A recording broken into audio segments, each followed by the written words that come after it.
Hey, Nation, Harry here. Dog days of summer, and you know what that means. We like to have fun in the dog days of summer, and it's truly a case of having fun where you can find it this year. And that always includes Jim Roddy. Jim, you're fun. Well, thank you, Harry. I appreciate you viewing me that way. Thank you. There we go. So you're in the process of publishing yet another book. What's the story? Just take it away, man.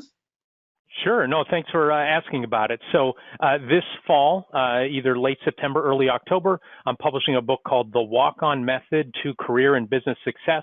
And for those who don't follow college sports closely, a walk-on is somebody without a scholarship who ends up trying out and making a scholarship athletic team. So that's what I did back in the day at Gannon University, a Division II basketball powerhouse here in Erie, Pennsylvania.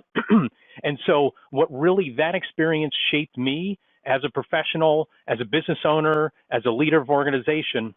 And when I realized that, I started jotting down notes in terms of, okay, what all went into that, and thought, well, this is the secret to success. And I thought I should tell Hmm. people about it. But nobody wanted to hear stories about me being a bench warmer, right? Just all by themselves. People would be like, well, it was a lightning strike, lucky for you, good for you. So I wanted to test my theory and said, what if I talked with dozens of former walk-on student athletes? Did that experience shape them as well, right? These people who were underdogs, and it helped them become extraordinary as athletes? Did it help them become extraordinary in the professional world as well? And I can tell you, after 5 years of research, hundreds of emails, phone calls, all sorts of research, and I profile 30 walk-ons in the book, and I have found out that my theory not only holds true, it's like a ringing, absolutely 100% yes. Going through that experience, taking a big shot, running uphill, persevering, things like that, those traits, when you build them under fire, really help and spark you to success no matter what your line of work is. Yeah, and if I recall, is this your third major book? Somewhere you've done multiple books. I have. I had a book on hiring called Hire Like You Just Beat Cancer. I also Okay. did one that was a collection of blog posts, and then this will be my third book. Yeah, the Walk On Method will be my third. Walk-on method. No, that sounds pretty good. Yeah, I'm always interested in those stories about what's predictive in one's career. And I Nordic ski raced high school and the first year of college, and grew up in Alaska. Yada yada yada. However, that sport, Jim, the colleges are dominated. The year I raced is Montana State University, and the sport is dominated by foreign students from Scandinavia. So, I basically was a walk-on. They were getting their way Hmm. paid with scholarships Oh, I didn't and know and that. so Very on. cool. Yeah, but I learned a lot because, yeah, I mean, I was middle of the pack at best, and they just those guys would win by minutes. Well, and that's the whole thing. So there's some of the lessons that come out from the book is you really learn how to be resourceful, right? If you, like, I'm 5'10", 155 pounds. I was that same height, maybe 10 pounds lighter when I was in college. Well, I wasn't going to physically dominate over anybody, right? And so Hmm. most of these walk-ons were not physically dominant by any means. And so they had to figure out how to be resourceful. How do I work harder? How do I carve out my own particular niche? How can I be resourceful and make the most of what I have?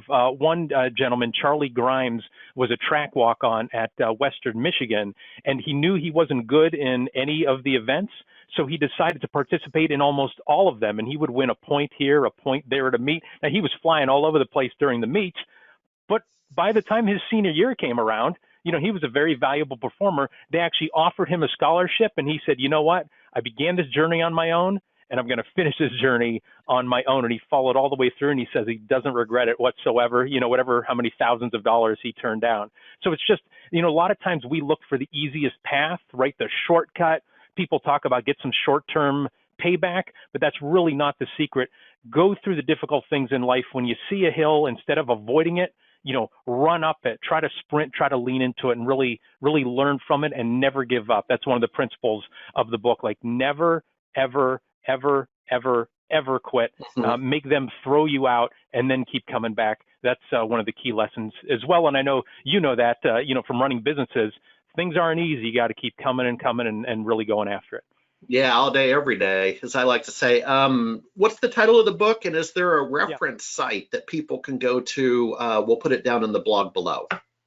Sure. So the book is called The Walk-On Method to Career and Business Success. Subtitle is 31 Underdogs Who Became Extraordinary, and So Can You. It'll be published, available on Amazon again this fall. And right now, if you want to find some information, you can go to my personal website, jimroddycba.com. So JIMRODDYCBA .com, or again, you can always reach out to me through the RSPA. Now, this isn't a book I'm doing through the RSPA, but there's a lot of RSPA members who have had influence on me during my career, and I'm sure there's a lot of my friends who are going to get some copies of it through that as well. So I appreciate your interest in it, and I'm happy to talk Yeah. with anybody about the book. All right. Okay. And enjoy these wonderful weeks of summer. Again, it's a little different this year, but thanks, Jim. Thanks, Harry. Stay cool, stay safe.